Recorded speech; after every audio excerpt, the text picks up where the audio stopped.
These people don't talk about news. They are literally just Trump review channels, which means there is a logical inconsistency. You can't simultaneously exist in this space where everything Trump does is bad. So like the immigration thing, which we'll get into in a little bit, where it's like a 2-year-old was deported because the mom requested the 2-year-old leave with her. How dare Trump do that? Then you've got a simultaneous story from New York Times. A 2-year-old stayed after his parents were deported. How dare Trump do that? So here's what I imagine. I imagine that if you actually got someone like Hasan or Pacman behind closed doors, they'd probably say a whole bunch of pro-Trump stuff. Easily. They're just putting on a show for money. I do believe Hasan Piker hates America.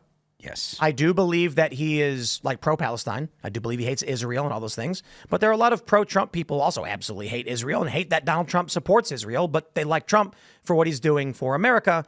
And that's, it is what it is.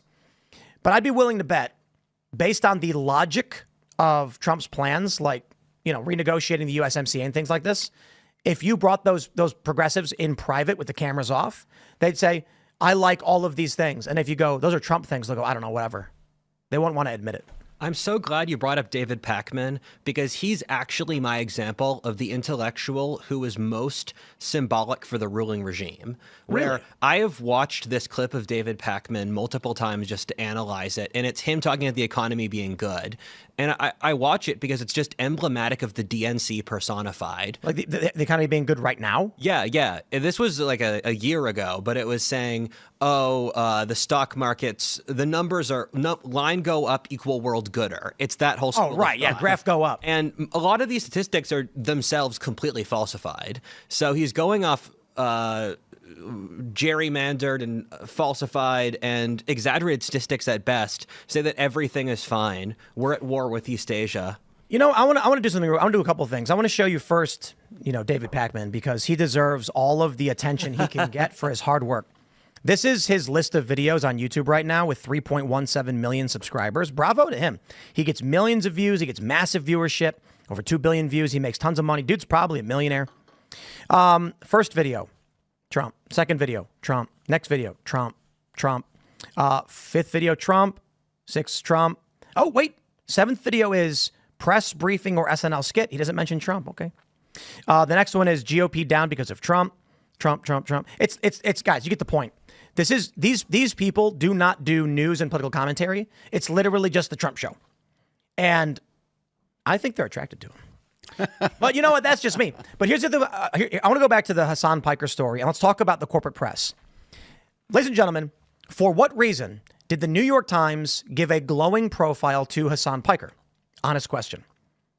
Has he done something that warrants a big profile page like this with this full image? And I mean, they're not criticizing him at all for the most part. I mean, do they bring up? Honestly, I didn't read it. All I know is that they said he's a progressive mind and a body for the Manosphere or a MAGA body, fighting for LGBTQ rights, et cetera, et cetera. Do they bring up the times he said America deserved 9/11 or things like that? Here's why I asked this question. I got here livesearch.app. It's at livesearch app. They track the biggest live streams in the country every day. And you will see number one for April 29th. Now, I know this is 2 days ago. This is the latest update. Steven Crowder, the biggest live stream in the country. Consistently, too. Crowder's usually number one or number two. Dan Bongino was number one for a while, but now he's at the FBI. Kai Cenat, number two. Yo, everybody knows him. I see his videos pop up on Instagram all the time, and his persona is I'm confused. Like, am I wrong? He just makes a confused face at the camera and yes. Right? I mean, it looks more like a minstrel show, if I'm being honest. Well, I mean, I don't want to drag him because I think when he's going and doing like he goes places, then he's confused when he sees something new. It's entertaining. I'm not trying to drag the guy for it. It's fun content. Timcast IRL number 3, proud to say. Bob Ross, number 4. Right Side Broadcasting, number 5. Ryan Hall, number 6. Queso, number 7. Vince, number 8. Pat McAfee, number 9. Aiden Ross, number 10. Redacted, number 11. Timcast Morning Show, number 12. Jinxie, number 13. Law and Crime, 14. PBD, 15. Tim the Tatman, 16. Emily D. Baker, 17. Court TV, 18. Hasan Piker, 19. So, certainly you're allowed to write glowing profiles and reviews for whoever you want. They don't need to be the biggest shows in the world. I'm just pointing out he's the 19th biggest live show in the country on average around there.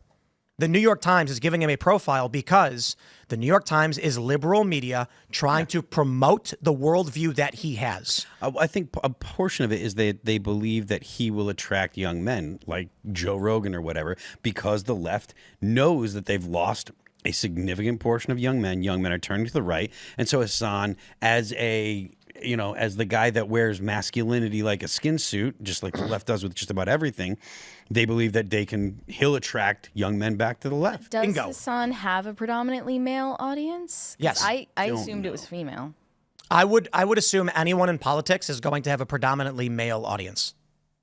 Okay, yeah, that's fair. And also because the majority of users on like Twitch or YouTube, they're male. I don't know. I don't know that's true.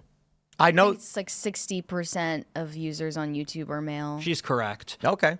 The left has an inability to see the inner forms of things. They can only see their external trappings.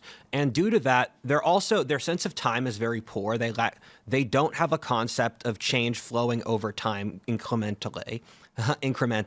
And so one of their core issues is they're sensing that they're losing a lot of support with their young male demographic, but then they don't realize that that's not something that you can change overnight by just having because they see Joe Rogan and they want to have a figure like Joe Rogan, but then they can't artificially create that, and they can't artificially build up that cultural form, and they can't wipe away the years of abuse against young white men. So here's a story from Axios. Democrats eyeing 2028 court the Manosphere.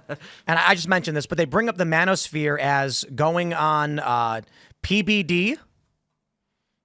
Yeah. Going on The Men at Work, going on Flagrant. They mention that Trump made popular going on Manosphere shows like Joe Rogan, Theo Von, Lex Fridman. Nice. And Andrew Schultz. Lex is the exact opposite of the Manosphere. Yes. Is it just because they're male? Just because they're male. Well, look, Because they're men. the left knows nothing about men. They also and I accused the right of courting the womanosphere. So I'm confused. What is the right? Well, no. They said that there is the rise of the womanosphere, which is Brett Cooper and Candace Owens, and some other people. I just want to mention one real quick thing about Lex Fridman, and I mean this with all due respect.